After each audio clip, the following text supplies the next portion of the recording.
Con il probabile stop dei campionati, il San Giorgio Sedico, attualmente primo nel girone B di eccellenza, potrebbe essere promosso e ciò vorrebbe dire avere 3 squadre bellunesi in Serie D, soprattutto in un raggio di chilometrico piuttosto ridotto. Questo cosa potrebbe voler dire per le vostre società e per il calcio bellunese in generale?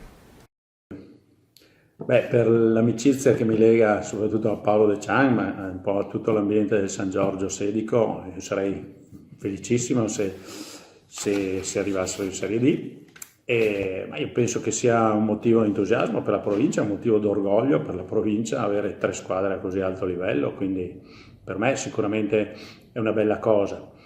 Dopo dire se la provincia può sostenere 3 squadre in Serie D, questo magari è un altro discorso, però per l'entusiasmo che può creare questa sarebbe per me una cosa bellissima e soprattutto, ripeto, sarei felice per i dirigenti di San Giorgio che tanto impegno hanno messo in questi anni.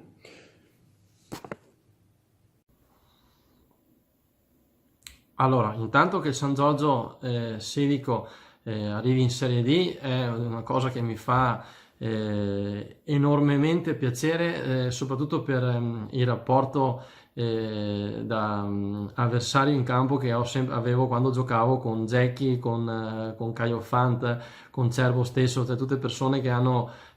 scritto un po' anche quella che è la storia e i ricordi miei del mio calcio quando giocavo io molti anni fa e in categorie chiaramente che non sono la Serie D. Quindi questa è una cosa che fa enormemente piacere, che il fatto che ci sia questa squadra bellunese in Serie D. Secondo me non è un problema, è una grande opportunità, ha secondo me un aspetto sportivo importante e anche un riflesso comunque economico, perché comunque un derby è sempre un derby,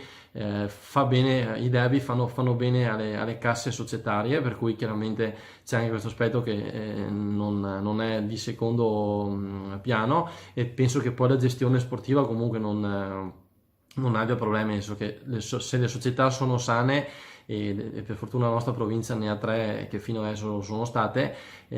ovviamente si tratta di organizzarsi al meglio e poi ovviamente